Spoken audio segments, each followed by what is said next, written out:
Few images of the chaos are making their way out after the state imposed a communication shutdown. Activists say the death toll in Iran has surpassed 2,500, but that number may be far higher. What is the number that About 12,000 plus. 12,000 plus. That's what we get so far. It might be more, but that's the minimum number that we know so far have been Killed by the regime. This is not arrested. This is killed. We are talking about using military weapons, AK-47s, armored trucks to shoot to kill. Jackie. I want to start with this New York Post headline that I just saw, and I hadn't seen this before, but apparently Iran posted a picture of President Trump during the 2024 Butler rally assassination attempt with the words inscribed on it, quote, "This time it will not miss the target." So this is a pretty sickening assassination threat against Trump, and also harkens back to that incident, saying this time we will not miss, trying to, there have been many who thought Iran was behind the first attempt. So we'll just start there. He said last night, as you heard in the soundbite, that we will take very strong action if, again, this 26-year-old protester, Irfan Soltani, is hanged today. This is my understanding that the regime said he would have 10 minutes to speak with his family before the execution. I have not seen anything on whether or not this has happened or not today. He's charged with waging war against God. That's the crime. Protesting in Iran. You are waging war against the regime.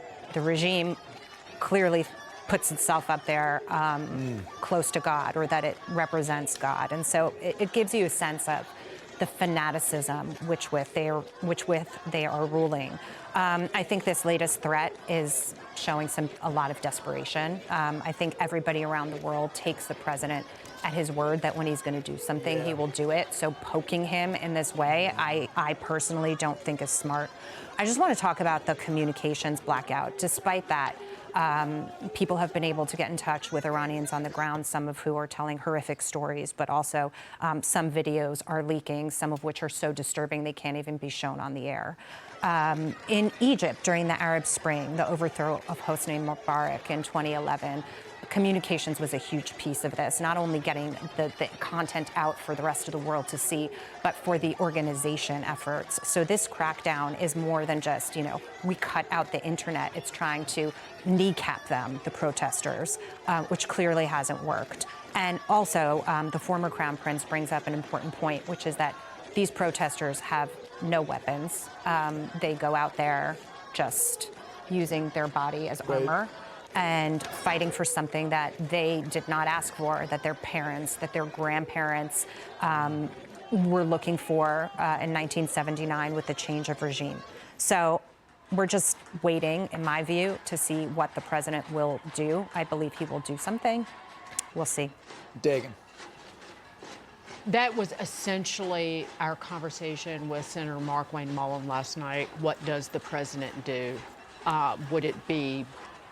Would the United States make strikes, take kinetic action in some way involving Iran? And correct me if I'm wrong, but the senator seemed to suggest if something does happen, it would be targeted at the leadership, the religious leadership, if you will. And I remember General Keith Kellogg telling the story of when Qasem Soleimani was taken out by the Trump administration, and I don't want to get my days wrong. This was in roughly January of 2020. So just days after he was head of the Quds Force. After Soleimani's death, Iran then launched ballistic missile attacks on 2 Iraqi bases where we had U.S. troops. And there were, I believe, about 100 U.S. troops who had traumatic brain injuries after that. And General Keith Kellogg has recounted the story of him calling the president, because the president doesn't really sleep, in the middle of the night before the Soleimani attack and discussing it with him on the phone, but also after these attacks by Iran on our troops, President Trump said, "You tell the supreme leader, I know where he is. I know where he lives. We have his address, and he's next if this doesn't end."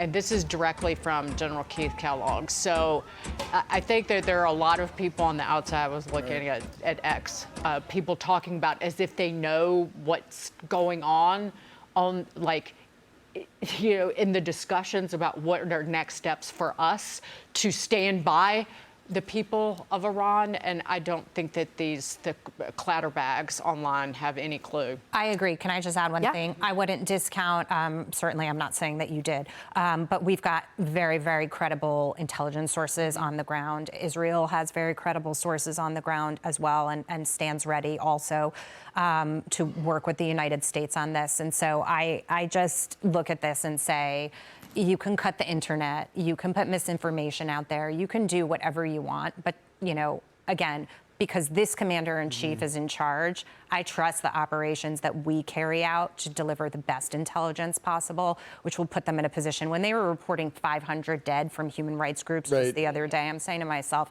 this is ridiculous, but I know that the administration knows that that cannot possibly be true. Brian, from an economic standpoint, this is where monetary sanctions maybe have worked when you have these protesters with record low currency relative to our dollar, thinking our currency is worthless. We have nothing to lose, and that's in part why you see a lot of them out there.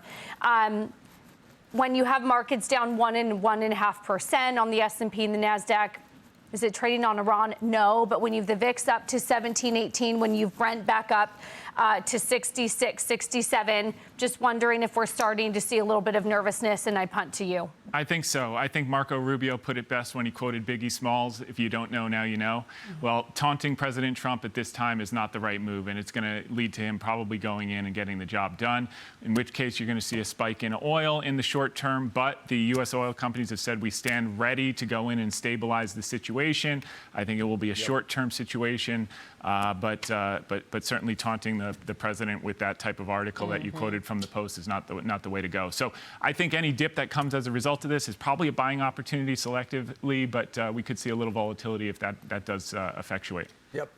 Give Maduro a call. Ask him how it's going. Yeah.